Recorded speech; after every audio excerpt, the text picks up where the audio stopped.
Let's talk about one of the most common student questions. How long does it take to get good at the piano? Now, my favorite answer to this might be, why are you asking? Go practice. But I'm going to give you a more satisfying answer than that, because this is a very natural curiosity for every music student to have. So let's talk about some concrete goals you might have. These might be things that you mean when you say, get good.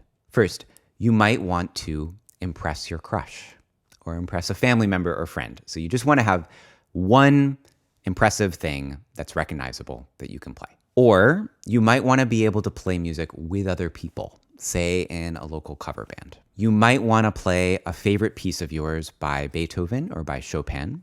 And along with that, you want literacy in reading sheet music. Or you might even have professional aspirations. You might want to be able to play the piano professionally someday. Okay, so let's look at each of those goals. And they break down pretty neatly, actually, into a span of weeks, months, years, and decades. Number 1, impress your crush. You can probably do this in days or weeks. Now, what I mean by this is that you're going to play some very short keys part from a piece that you like that's recognizable as that piece. If you want to do this, and this is your only goal, so we're basically talking a party trick here, what you should do is learn it by rote memorization. Find a good YouTube tutorial or a friend who can show you, and you're just going to copy exactly what they do. You're not learning any other musical skills. You're just learning to mimic this one thing. And if this is your only goal, you want to play something cool at the instrument, the piano is a pretty beginner-friendly instrument. You might surprise yourself by what you can do in a matter of weeks. It's not like a string instrument or a brass instrument. Even a beginner can get a good sound. It's not going to sound polished, and you might have to play kind of a modified beginner version of your favorite piece, but you can likely come away with something fun to play pretty quickly. Number 2, play in a cover band.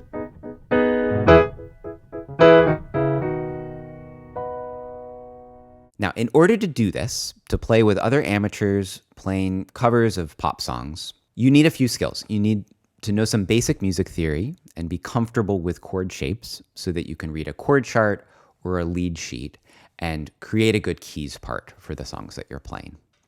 The nice thing is there's a lot of overlap here with these skills and other skills that apply to writing music, if you're interested in writing songs or producing music. And if you can play keys in a cover band, you can also probably accompany yourself singing cover songs. These kind of skills are absolutely attainable within a span of months. This is the kind of skill that I focus on in my membership program at pianofluency.com. And people who join my program, within months, they are often playing in cover bands. Now, you're not going to sound like a seasoned professional keys player, but can you play a dozen songs that you like with other amateurs? Absolutely, you can within a few months. And if you have any interest long-term in learning more advanced improvisation, arranging skills, or writing your own music, the good news is that these skills you'll be learning in order to play cover songs also apply to all of those things. Number 3, sheet music literacy.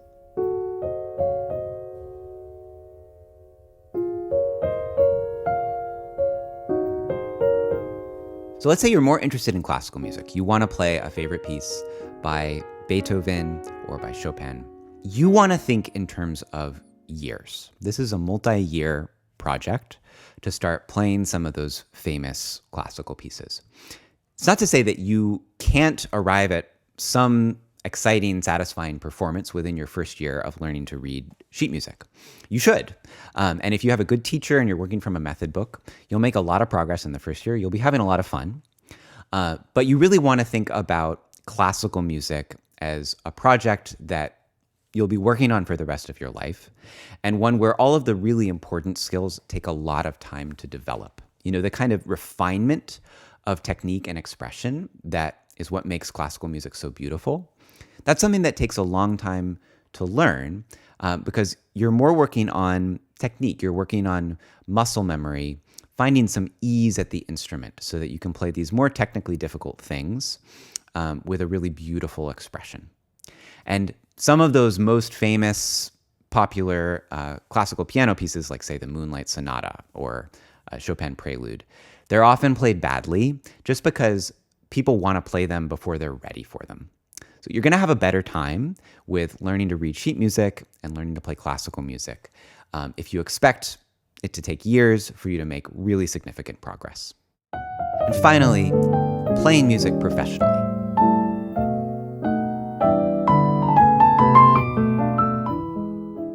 Now, the first thing to know is that you can work in music in many different capacities, and a lot of them do not require you to be a great instrumentalist.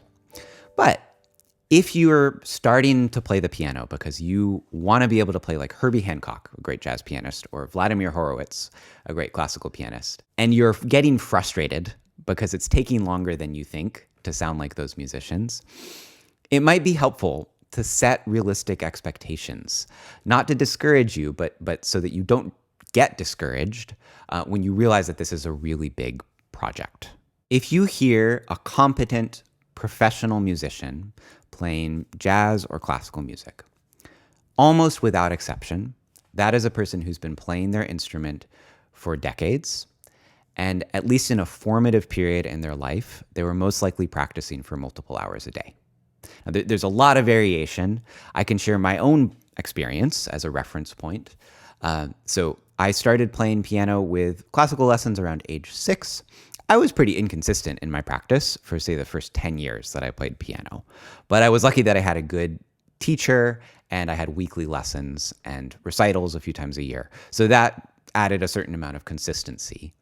And then when I was a teenager, around age 14 or 15, I started to play jazz and pop music. I had joined a band in school. And at some point I decided that I wanted to go to music school. So that's when I got really serious. And there was a period there from around age 15 into my early 20s where consistently, on average, I was practicing 2 or 3 hours a day. And you got to remember, I was completely obsessed. I really, really wanted to get better. Sometimes it was kind of painful, to be honest. And my goals were often a lot higher than that, actually, especially because I had read, I'd read stories that some of my favorite jazz soloists like Oscar Peterson or Charlie Parker, they're, rumored to have practiced for 8 or 12 hours every day. So I was pushing myself as hard as I could. The reality is that on average, I was consistently practicing at least a couple hours every day in that formative period.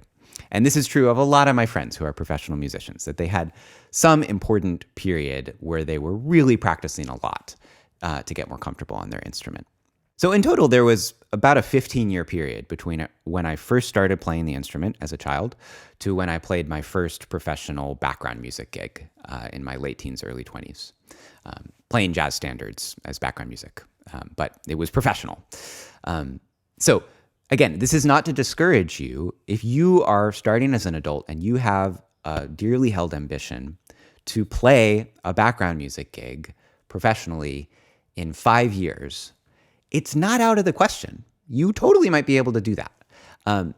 But I want to give you some realistic expectations. And you should recognize that when teenagers are auditioning for conservatory level music programs, they may be young, but they have almost always been playing their instrument for more than a decade and typically practicing for multiple hours a day in preparation for their auditions. This brings us back around to how we started. My favorite answer to this question: why are you asking? Go practice.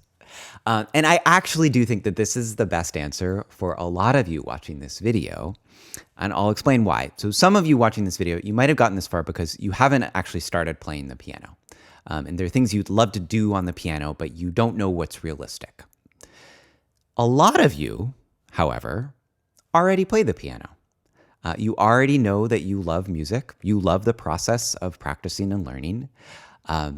And you're just curious. You want to know when you're going to arrive at certain goals that you might have. Again, super natural to have that curiosity. But in many ways, for that second type of student, this question is a distraction. You've already made the important decisions. You've committed to learning your instrument. That means that you are a musician now. You're going to be a musician for the rest of your life.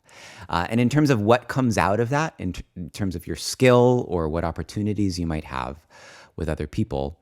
The only thing that's in your control is that you keep showing up, that you practice, that you seek out good instruction, and that you're patient and you stick with it. Any music teacher who is being honest with you cannot guarantee exactly how many hours of practice and how many days or years it's going to take you to learn such and such musical skill. Every student is different.